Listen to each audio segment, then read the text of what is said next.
Hello and welcome to CVR News Network, and you're watching CVR English World 360, and I'm Sandeep. An Israeli airstrike targeted a residential building in the Mezaz suburb west of the Syrian capital Damascus on October 8th. As per Syrian state media, 7 civilians were killed and 11 others were severely injured in Israel's airstrike. As per the preliminary reports, 7 civilians included women and children who lost their lives. Israeli airstrikes also caused grave material damage to private properties in surrounding areas. As per the cited source, the airstrike was conducted through 3 missiles coming from direction of the Golan Heights. State media earlier reported that Syria's air defense has intercepted hostile targets in the vicinity of Damascus. Israel has been carrying out strikes against the Iran-linked targets in Syria for years, but has ramped such raids since last year's October 7th attack.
Former President Donald Trump said on Monday that he would remove the Jew haters if re-elected. Speaking at an event commemorating the first anniversary of the October 7th Hamas attacks in Israel, the former president did not specify exactly whom he considered to be the Jew haters. The remarks came as Trump marked the anniversary of the terror attacks, saying October 7th was the deadliest day for the Jewish people since the Holocaust.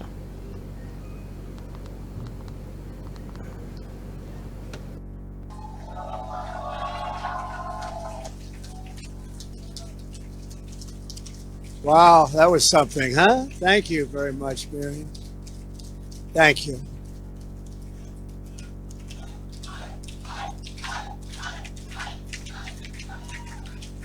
Very special woman, I have to say that. Friend of mine for a long time, and she is very, very special. And her husband is, I mean, this was one tough cookie. He loved Israel. And you talk about special. That was a special man, wasn't he? It was great.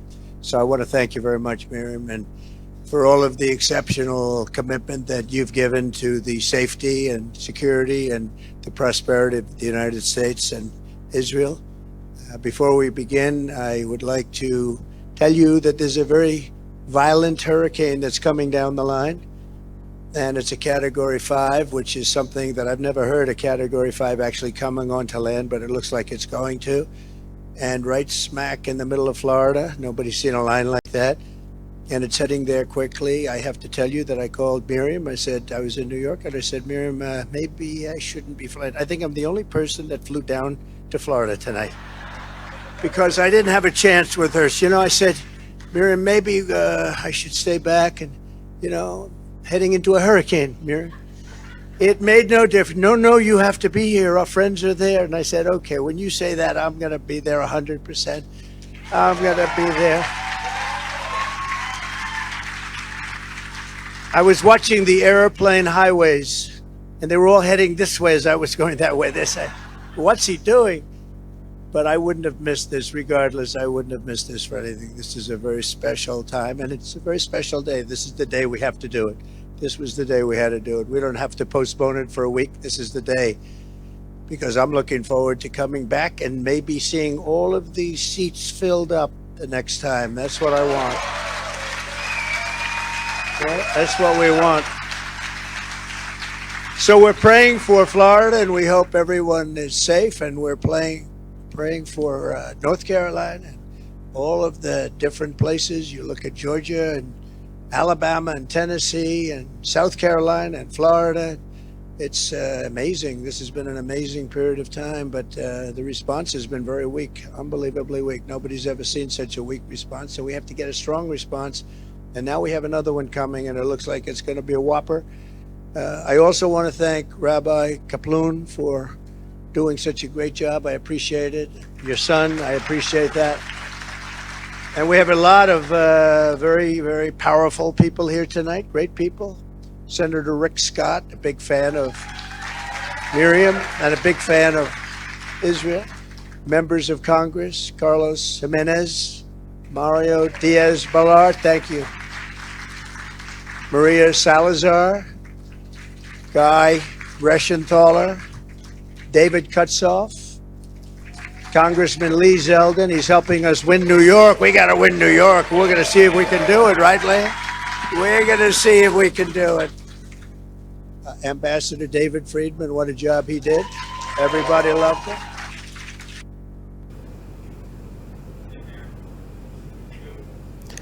Four weeks until election day, and the campaign trail is still finding its way to New Hampshire. Senator Cory Booker, campaigning for Vice President Kamala Harris on Tuesday, insisted the Granite State remains up for grabs. We need these electoral votes, but we also want to blow it out so we can run up the popular vote, Booker said. Both campaigns are in a spirit to finish line, with both Harris and former President Donald Trump visiting the key battleground states over the next few weeks.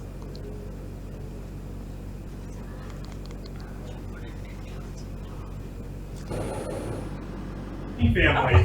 We're so excited. Oh, happy birthday, my dear. Thank you for visiting. Please join us in welcoming to New Hampshire the next President of the United States, Kamala Harris.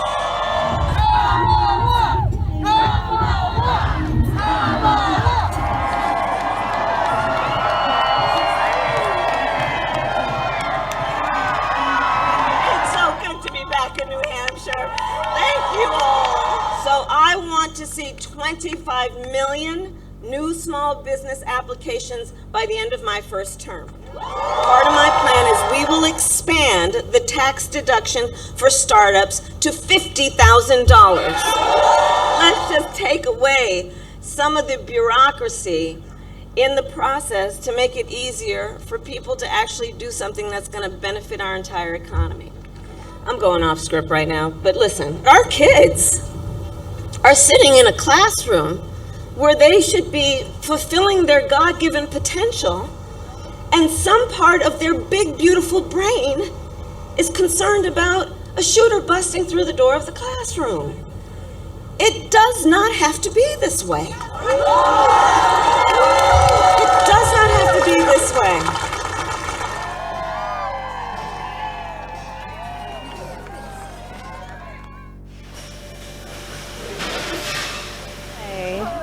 It's so good to be with you. So nice to meet you. It's wonderful to meet you. I can't believe you're here, but thank you so much for glad to visiting be my with little you. company. I'm glad to be with you. Hi, Hello, Dan. Vice President Harris. Hi, Nice to Dan. meet you. Very nice to And meet this you. is Thank Adam. you. Nice to Honored meet be you. seen and greeted by a presidential candidate rather than insulted. Thank you. Oh, yes, that's right. Well, you know what? I believe very strongly the strength that we each have is to lift each other up, not push people down. Oh my God! To meet my husband, Doug. And he's opening a small business, hopefully. No kidding. Yeah, so Really? Thank you for everything. Oh, I'm gonna tell Doug I saw you. He's gonna be so happy to know that. Thanks for Individuals with Disabilities Education Act. And Yeah. thank you for the Affordable Care Act. Right? It's because of the leaders who are here who say this is what we expect from our government and we have a right to expect these things, and it gives people the momentum and the incentive and the courage to get it done.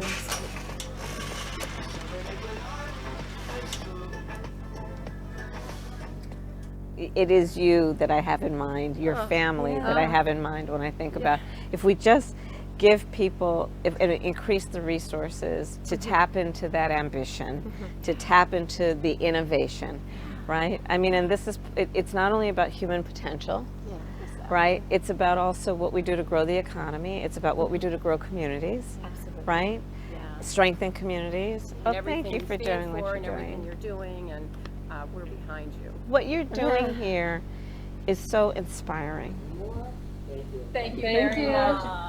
So much. Bye, everyone.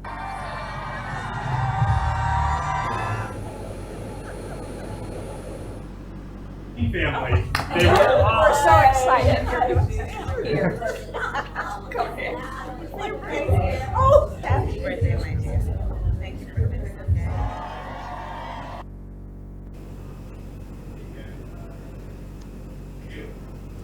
Israeli Prime Minister Benjamin Netanyahu claimed that the country's forces have successfully targeted and eliminated potential successors to Hezbollah leader Syed Hassan Nasrallah, who was killed during precision strikes on the Lebanese capital on Beirut by Israeli defense forces. In a video message released on Tuesday local time, Netanyahu said that we have degraded Hezbollah's capabilities and took out thousands of terrorists, including Nasrallah himself and Nasrallah's replacement even, and the replacement of the replacement. Addressing the people of Lebanon, Netanyahu urged them to reclaim their country from the grip of Hezbollah.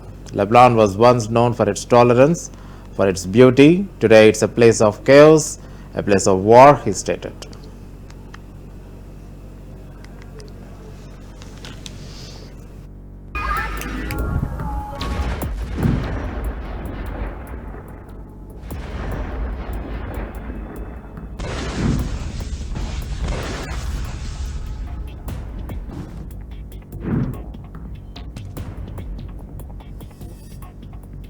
We've degraded Hezbollah's capabilities. We took out thousands of terrorists, including Nasrallah himself, and Nasrallah's replacement, and the replacement of his replacement.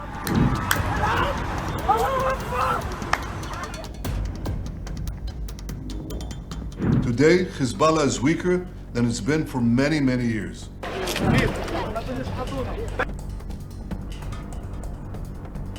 I say to you, the people of Lebanon, free your country from Hezbollah so that this war can end.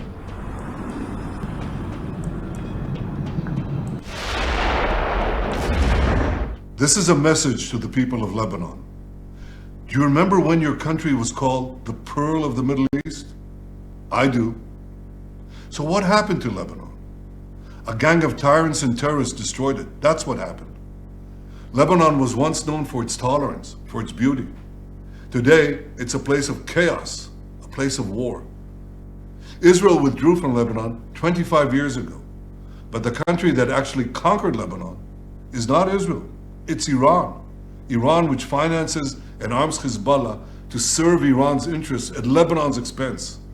Hezbollah has turned Lebanon into a stockpile of ammunition and weapons and a forward Iranian military base.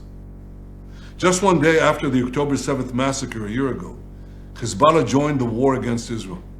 It launched an unprovoked attack on our cities and on our citizens.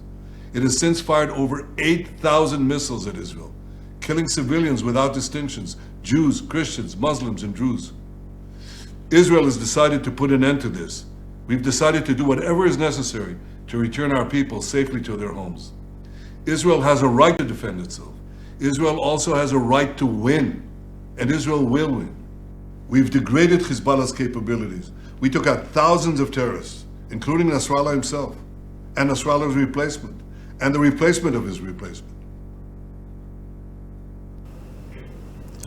Powerful slogans resonated through the streets of Gilgit city, uniting the voices against the political repression in Pakistan-occupied Gilgit-Baltistan. In a determined stand, local youth and members of the Awami Action Committee gathered to demand the release of political leaders and activists recently detained in the region. The demonstration was sparked by the alarming arrest of the prominent youth worker Wazir Hasnain Raza, whose family has reported being denied access to him.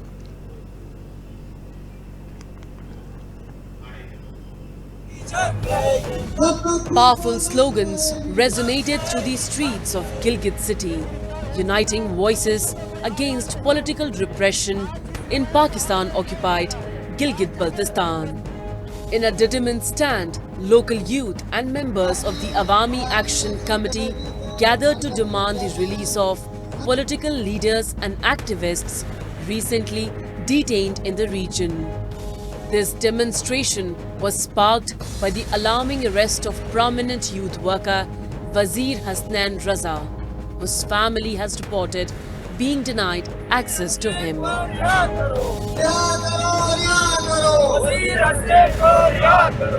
जो हमारे एक सियासी रहनुमा है अवामी action committee के पूरे गिलगित बल्तिस्तान के हुकूक की बात करता है वजीर हसनैन रजा, ये जो इनके ऊपर जो दफे लगे, जो इनके ऊपर जो इल्ज़ाम है, जिसकी बुनियाद पे उसे गिरफ्तार किया गया है और उसकी जनाब अभी जैसे कि दोस्तों ने कहा उसकी मुलाकात नहीं करा रहे हैं, उसके रिश्तेदारों से वकला से।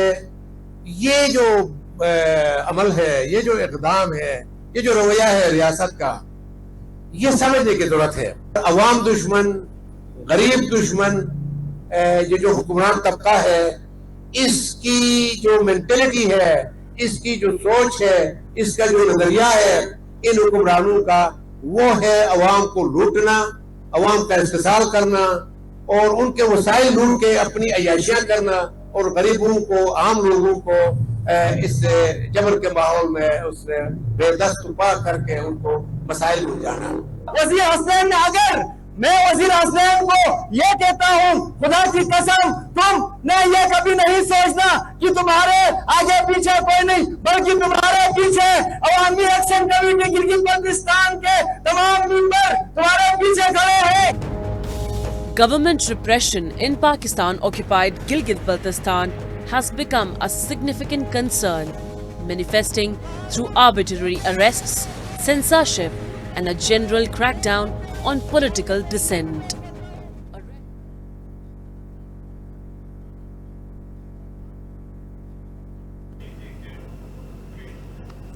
October 7th marked 1 year since the start of the Middle East conflict between Israel and Hamas. The Israel Defense Forces have released a new data on their operations in Gaza Strip, West Bank and Lebanon.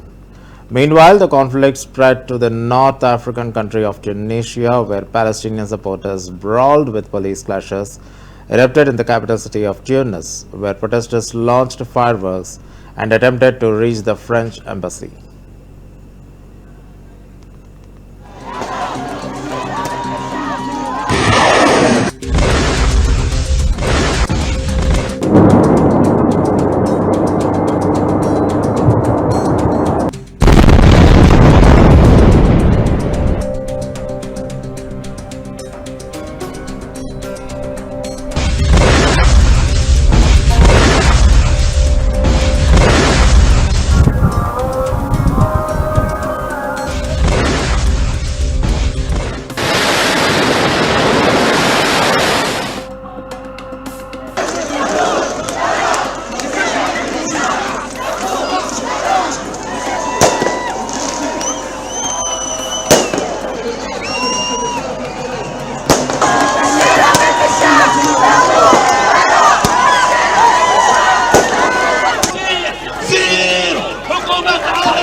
عمل حرب الإبادة، العالم يتفرج، العالم يعترف بالقوة فقط.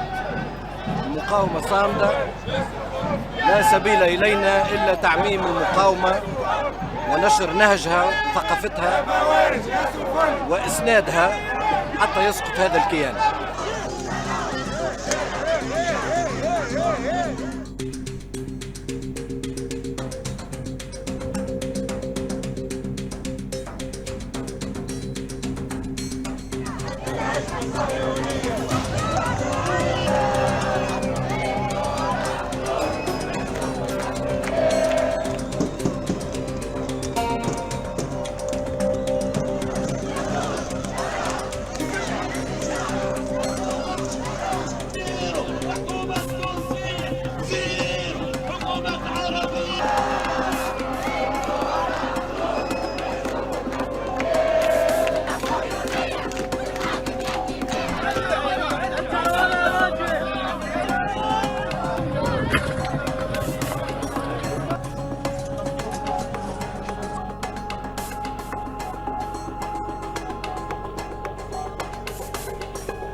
Amid the scariest pursuit of top Hamas Hezbollah Houthi Iran leaders by Israel, IDF eliminated Hezbollah's headquarters commander on October 8th. Israeli military stated that it killed Hezbollah's headquarters commander Suhail Hussein Husseini in a strike in Beirut. As per IDF, Husseini played a crucial role in weapon transfers between Iran and Hezbollah and distributing advanced weaponry among Hezbollah's units. He was also a member of the Jihad's Council, Hezbollah's senior military leadership council. The Israeli statement added, notably, Israel is one of the scariest rampages in decade, killing over 12 top leaders across the Triple H.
Security personnel tackled a protester and was seen escorting from a press conference at a European Parliament in Strasbourg, where Hungarian Prime Minister Viktor Orban and MEP Kinga Gál, Vice President of the Patriots for the Europe Group, was speaking on Tuesday, October the 8th. How much money did you betray your country for, Prime Minister?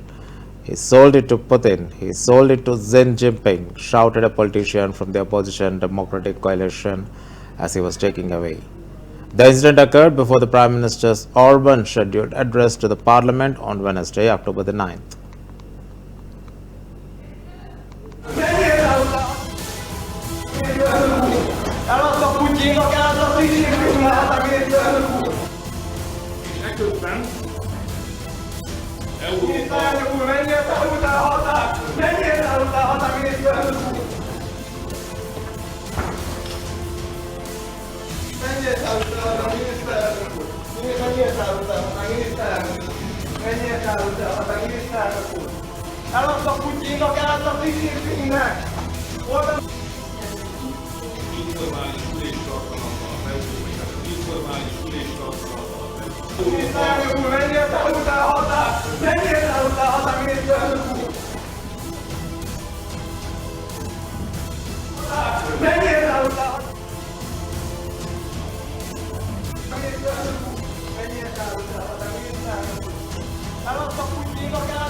Deputy spokesperson of Israel Ministry External Affairs attacked Iran and said that Iran's economy and army are struggling, but it's using oil and gas funds to support the proxies in the Middle East and beyond, including the terror attacks in Bulgaria and Argentina.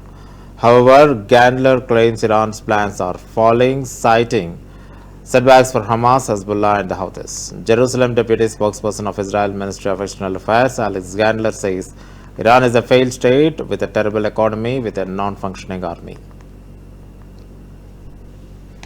If we really look at it, at the end of the day, Iran is a failed state with a terrible economy, with a non-functioning army. They have a rocket system in order to shoot at us, but what they really have are proxies. This oil and gas-rich nation that could have taken all that money in order to support its citizens and make their lives better has used it all in order to strengthen up proxies all over the Middle East. We've seen Iran work abroad with terror attacks in Bulgaria, in Argentina.